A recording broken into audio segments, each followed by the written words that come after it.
Hi, welcome back to Book Club. We're going through applied numerical methods, and again, not necessarily this book.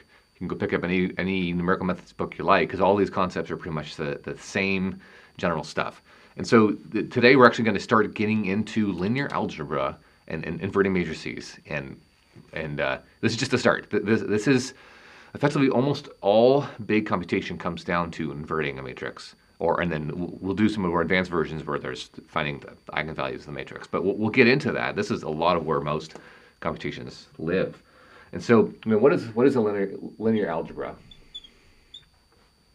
And ultimately, it's some matrix AX equals B. And you might see, maybe I'll even do it sometimes like this to sort of help emphasize that this is a matrix times a column vector times of unknowns x times a column vector of right side b.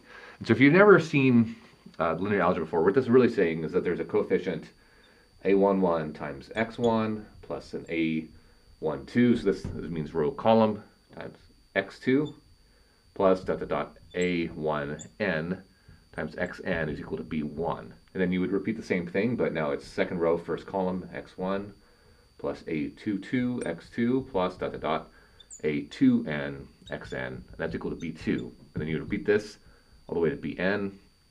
Okay, repeating all this. So this is a n1 x1 plus a n2 x2 plus dot dot dot a n n xn equals to that. So this is this compact form of effectively all of these numbers, and you sort of do like the row times column. If you haven't seen them before, go watch some other videos. This is a pretty basic setup. And we actually will get a lot of physics to boil down to this. And so, for example, and what's shown in this book, I like it, so I'll use it here, is if you had a ceiling, and they had 3 springs attached to different masses. So there's mass 1, another spring, mass 2, and another spring, mass 3. And so if you wrote down F equals ma on each, on this top one, you would have m1 x1 double dot just meaning the time derivative of x1. If we defined, this coordinate of the position as x1, we define the coordinate of this position as x2, again from the top, and the coordinate of this is x3. So the F equals ma, so what do you have? Pulling up, you would have k1 times x1, and then going down, you'd have mass 1, so minus mass 1 gravity, and minus k2 times, and then this is actually stretching based on the difference between x2 and x1. So x2 minus x1. And you repeat that, and so here's mass 2 times its acceleration, and then pulling up will be spring 2, so that's k2 times x2 minus x1, and then pulling down m2g, and pulling down k3 x2 3 minus x2, and then this third one, mass 3 times x3 double dot is equal to, so pulling up is k3, and this is x3 minus x2, and then pulling down is only m3g. So here you have F equals ma on 3 parts, which gives you this. And so then you would take all of that and say, well, this is not helpful. Let me recast this. In fact, we're going to say find the solution where this settles out, where the acceleration is 0. And we'll come back and talk about how you would discretize a time derivative so you could actually go do this, again, in a linear algebra form, kind of time step by time step, and you can get dynamics, you can get all of these crazy things. And so if we want to solve for where this is equal to 0, that will make that term go away. Okay?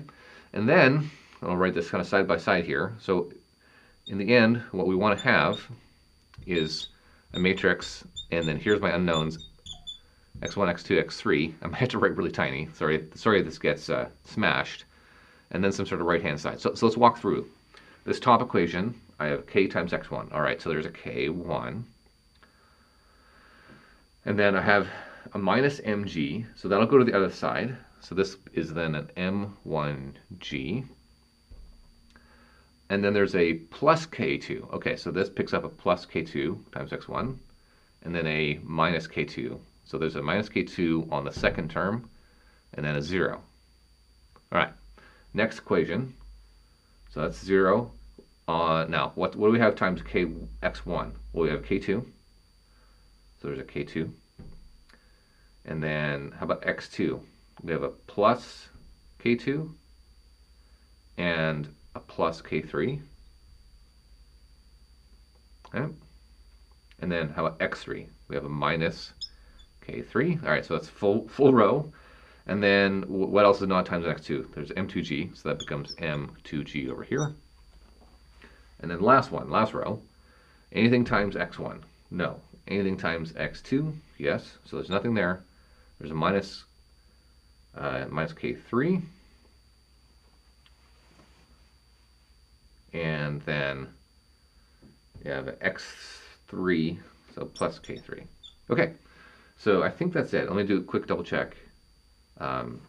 Yeah, that's right. That's a minus k2. There's a minus k2 there and a plus k2. Okay, let's say this needed to be symmetric. All right, so that would be your matrix, and then to solve this, you invert.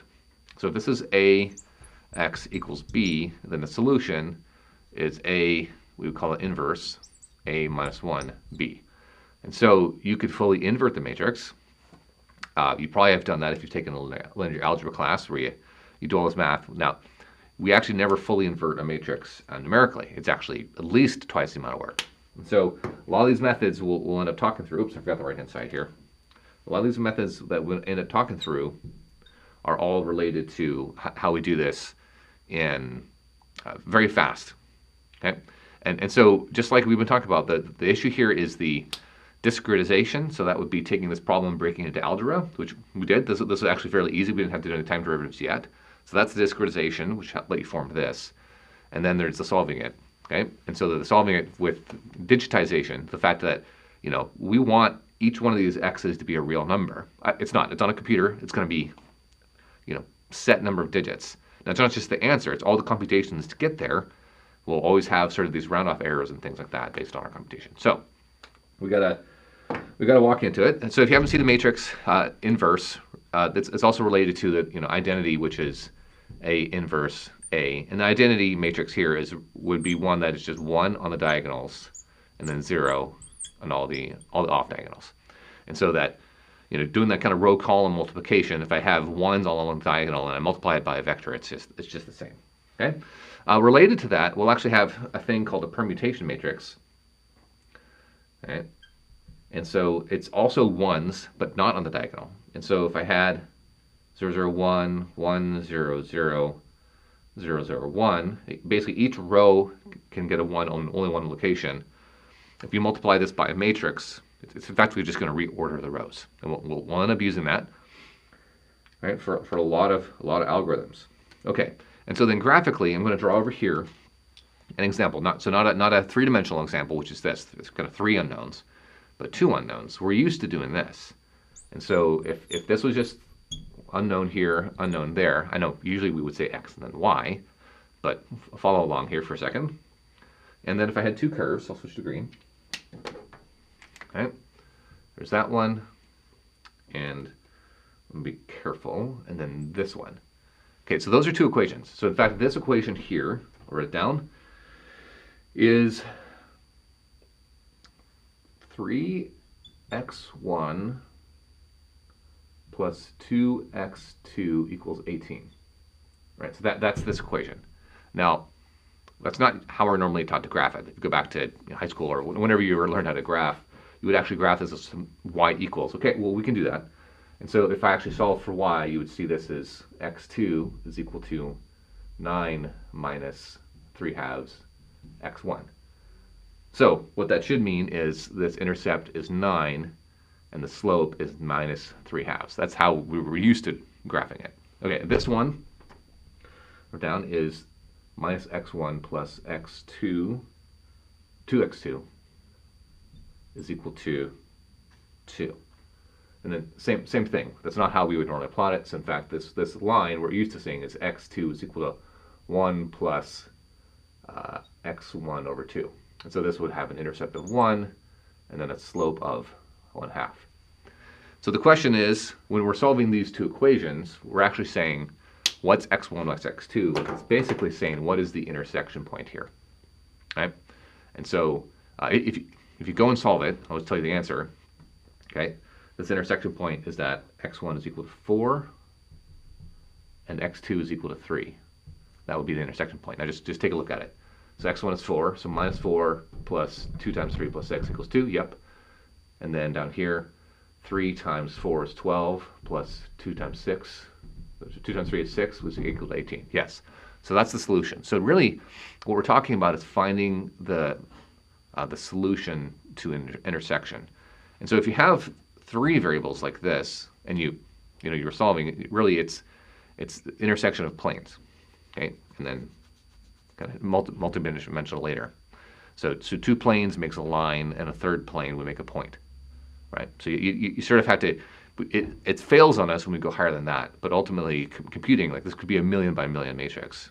So in fact, I did a lot of CFD when I was a professor and as a grad student, right? You're actually taking the equations of fluid mechanics in 3 dimensions, and it's pressure and velocities and temperatures and all that stuff. So lots of different equations, and then you might have a million unknowns, which represents the unknown velocity, pressure, temperature at that time, and then you are inverting a matrix to solve for that pressure, velocity, temperature at that time. So it's pretty complicated, but it all starts back here at the roots of linear algebra.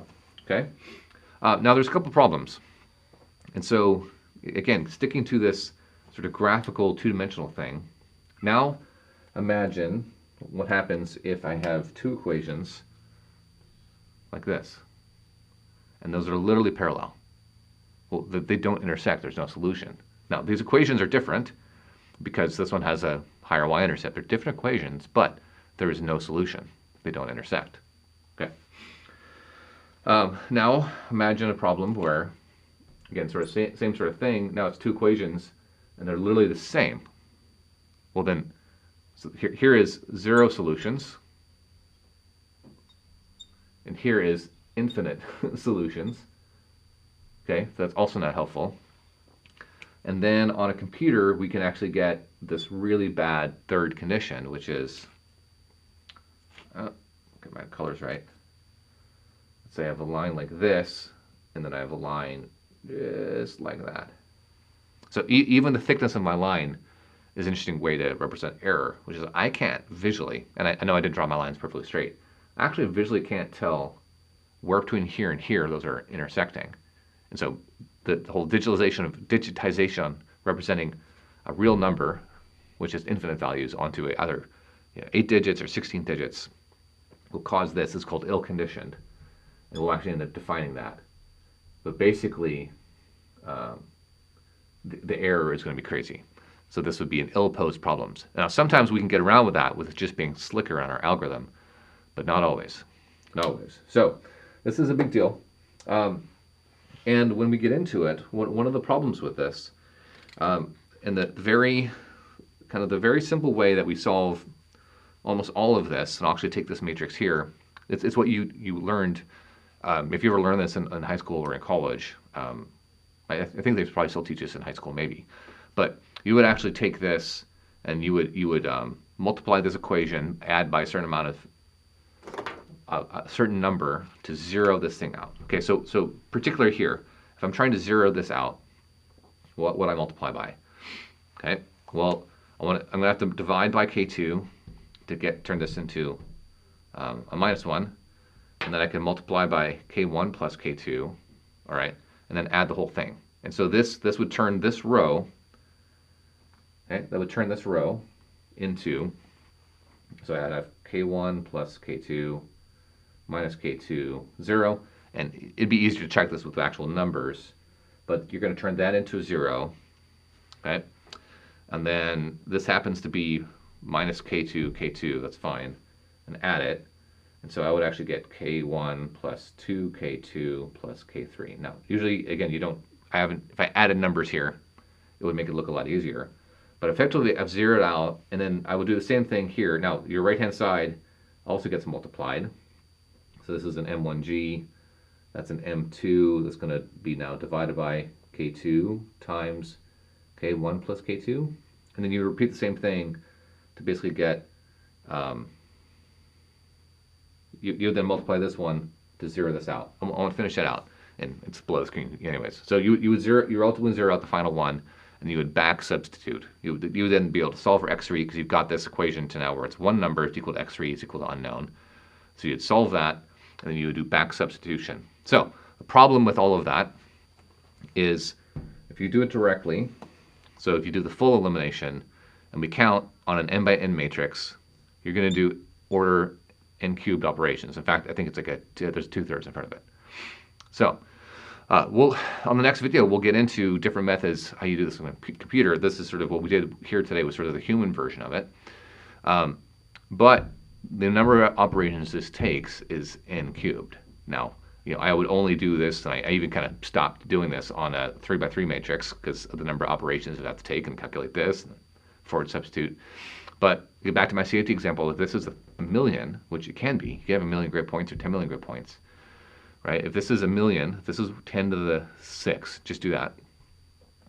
Cubed means this will take 10 to the 18 operations. Now, if you've ever heard a flop, floating point operations per second, on a single computer, we're now at like gigahertz. So theoretically, that's one calculation per second. Theoretically, it's not. Usually computers are running about 10%, maybe 20% these days. Let's just say the computer can do 10 to the 9 operations per second. That still means this will take 10 to the 9 seconds, which if you want that in years, I believe it's 31 years. Yeah. 10 to the 9 seconds is 31 years. So you would never do this, okay? And so what we're going to find, most of these algorithms, and we'll have to talk about stability and things like that, but we're gonna end up using algorithms that can do this in squared times. So even if you have one computer, before you even parallelize everything, n squared 10 to the 6, this turns this into 1 day. So literally just from algorithms, we're going to find this massive, massive speed up. In fact, we'll see if I didn't completely overwrite it. Yeah, sorry. I kind of completely overwrote it, but you see this factor in speed up. There's something called Moore's Law, where the computers go faster and faster, basically doubled every couple of years. The same thing is happening on algorithms, is that what I just did here was Gaussian elimination, and then there's all these different algorithms: sparse Gaussian elimination, Gauss-Seidel, successive or relaxation, conjugate gradient, multigrid, parallel multigrid, where we can access computers. So a lot of these algorithms also provided a massive speed up. And so there's just as much power in smart algorithms as there is in computation. So next time we'll get into kind of more of the how exactly would we go do this on the computer. I sort of did the human version today. So more next time on the computer version.